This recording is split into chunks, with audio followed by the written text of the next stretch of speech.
Good evening, everybody. Uneducated Economist here. So I've been gone for the last few days. Haven't put out a video for about 4 days now. Took off for a little vacation. Went over to Hood River and spent some time over there. Never been to Hood River before. Very nice town. Very, very similar to Astoria with the just the feel of it, the look. Very much like Astoria. Cool town. Very much liked it. And then we spent last night over at the Great Wolf Lodge. Now, I had never been to the Great Wolf Lodge before. It's a great place for kids. My boys absolutely loved it. Wonderful to it's a hotel, but then they have kind of like an amusement kind of thing going on with it too, where they have a huge water park inside. I mean, that's pretty much the cool part about the Great Wolf Lodge is that water park, and it is incredible. I mean, these water slides are just huge and incredible. Like, I loved looking at the faces of some of these people when they came out of the tubes. Like, they had this one that you sit on a little raft, and it must really just throw you around, because the people who come out of there, their eyes are like that big every time. Anyhow, let's talk some economics.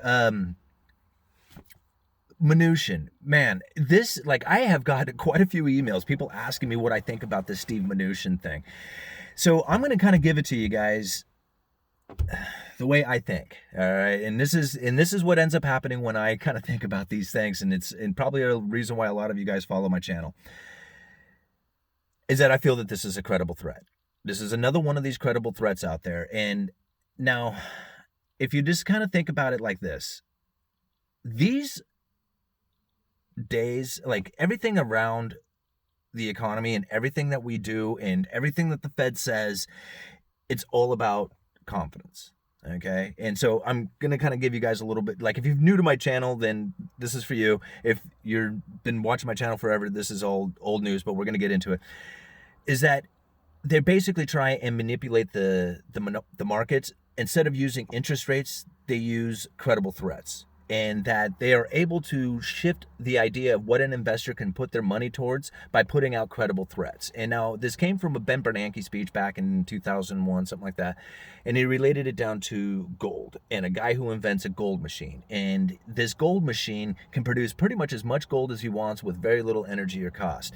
The moment that information gets out that this guy has invented this machine, the price of gold on the market would plummet, knowing that the future holds and pretty much all the gold that it could ever be existed for cheap, for nothing. And even before the guy even produces a single ounce of gold. Okay. Just the credible threat alone would be enough to move the markets. And now they use that all the time. And I feel that credible threats is pretty much everyday speech coming from the Federal Reserve or the Treasury or anybody else who's talking about stimulus packages or anything else. It's all about dangling a carrot out there, giving you that credible threat so that you'll behave in ways that they figure you will do. And a lot of it seems like reverse psychology kind of stuff to it. Because if you just think about, like, the Judy Shelton one, and now I think I've already talked about this in the previous video, but Judy Shelton was an interesting case because Donald Trump, during a time when he was screaming at the Federal Reserve to say, hey, you guys need to lower interest rates and start printing up money, he says, I want Judy Shelton to run the Fed. Or not run the Fed, I'm sorry, just work at the Fed and be one of the speaking minds there. Doesn't that seem very odd? Now, Judy Shelton, if you're not familiar with her, she is a very gold standard, sound money, very much opposite of what you would kind of expect coming from the Federal Reserve. Okay? Now, this idea that Judy Shelton was going to get into the Fed had a lot of people nervous. There was 150 economists who signed a letter saying that she should not be part of the Federal Reserve. The Senate had almost voted her in. It was that close, right? They had no Democrats. None of them helped. And what was it, 3 Republicans did not go along with the rest of the Republicans in the Senate. She did not get the vote. It failed. She's out of the game. Yay. Good thing for confidence. Love it. You see what happened there? See, this credible threat of possibly bringing her in, like she had no chance, never had a chance. Oh, it's gonna get, I don't know, she might have a chance. Investors are like, oh no. Economists are like, you're nuts. Don't do it. And then she doesn't get it, and everybody's happy. Okay. So let's talk about Steve Mnuchin, since everybody wants to do that, and the credible threat that I feel that is coming from this, because this is the deal. When these lending facilities that they're talking about, that they're closing down and he's drawing the money back in, these things were set up for unusual and exigent circumstances. Okay?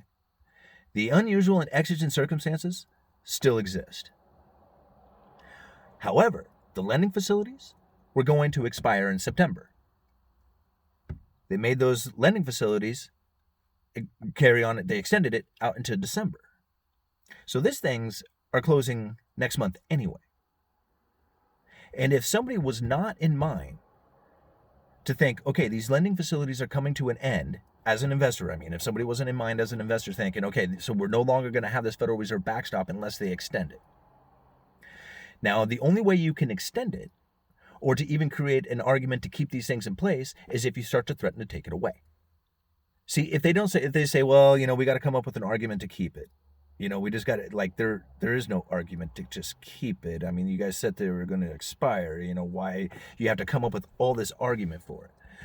But if Mnuchin takes it and says, I'm going to go and lock it in this account that you're going to have to go all together and vote for to get back out. It's going to take an act of Congress, a literal act of Congress, to get this money out if you let me get my hands on that stuff. Because we're going to shut down those lending facilities. And we're going to draw back in that money. Because I really feel that this may not be the unusual and exigent circumstances that really need those lending facilities to be in operation, considering that the lending facilities in the first place never really did that much anyway. I mean, they used 1% of the funds, literally. A $600 billion lending facility lent out $6 billion. So you think about this for a second. Is it Trump's administration trying to sabotage Biden? Okay, I'm not into politics. That's a wonderful argument. You could probably come up with all kinds of scenarios and reasons for that. I don't think so. But that's me, personally. I don't think that's what's happening. These people don't realize they're going to be on YouTube. So, I don't think that Trump is doing this on purpose. I honestly feel that the Treasury and the Fed, they work together, they establish these credible threats, and when you have a credible threat of this one, now you got a problem reaction solution. Okay? Now you got a situation where the government can say okay, now we got a problem reaction solution. Where are the legalities inside of this? And now we can fight this legality on whether or not that Mnuchin can have it. And eventually, in the end, we'll go ahead and put that money into place. And it was this big legal deal about it. And it'll all of a sudden after that be law. But there's no way that you could do it unless you have an argument. You have to have the opponent. If you're watching pro wrestling, a guy can't sit out there and do flips by himself. He has to have an opponent. And those guys will tear each other's heads off in the field. And then backstage, they're all buddies. And I feel that's what's coming down. That's what's happening right here. And a lot of people will call me crazy or a conspiracy theorist or whatever on that. Okay. It doesn't, you can go all the way back. They use this all the way back as far as you want to go with all kinds of stuff. Think about Obamacare was a great example of this one. Right? Republicans said how it was going to bankrupt the country and make everything worse. And nobody, God, it just goes on and on. Democrats talked about how Republicans just want old people to die. Okay. If you can honestly believe that, they actually want them to die. It wasn't about whether you should have it or not. You had to have the argument in order to get it into place. And now it's not an argument on whether you take it away, because they're not going to take it away. It doesn't go away. Now it's an argument of what kind you should have. UBI is going to be the same thing. They're eventually going to institute a UBI. And UBI, people are going to talk about all the praises of UBI and how you should have this living income and everybody should have at least a basic, standard in order to be able to transfer in jobs or, leave a damaging relationship because, financially you can't or something like that. So you got to stay in an abusive relationship or something. I'll leave a link down in the article and I should really go through that article and break it down individually. just off of that article, because I read that thing and it is a great argument for UBI, and I disagree with almost all of it. And I'm not disagreeing, I'm just raising an argument. Like, to me, like, I don't even try to, like, agree or disagree with the way things should be. I just kind of take things the way they are, right? Now, somebody says, do you think UBI is, I think it's a great thing for a little while. It'll probably be awesome for years. I mean, who knows how long it'll operate all right. But eventually you'll get to a point where it won't be an argument about whether or not UBI should continue. It'll be how much UBI. And you see, now you got elected officials trying to keep their job by how much UBI you're going to get. You see how that goes? Like, and now what if happens if they take it away? Now you're stuck with nothing. Did you ever try to figure out how to live life without the stuff? And if you are the type of person who spends all your money is going to be gone whether you make an extra $1,200 a month or not. Savers save, spenders spend. And if you give a whole bunch of rich people a bunch of money that they don't need, they're going to invest it, and the separation of wealth is going to grow. Because those people who don't save are going to have to work even that much harder to acquire the things that these super rich people will have, considering that they get $1,200 a month to invest that they don't need.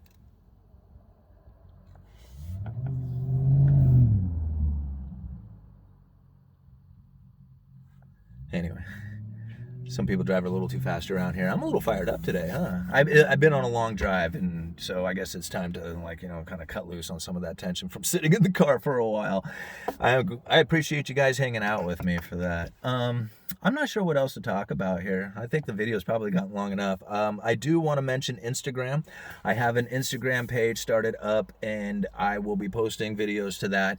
I'm going to get the social medias up and running again. I just really haven't had time for it, but I'm going to get Patreon up and moving again. I'm going to get the Facebook and the Twitter. Not that I'm really active on those things, but I want to start posting the videos there, and I'm going to try and be more active on them, so that if you guys are more of a Twitter follower, or you like going to Facebook to check things out, I will start posting there more often. And and go and check out the Instagram. Like I said, it's just a page, brand new. I think I get it like yesterday or the day before.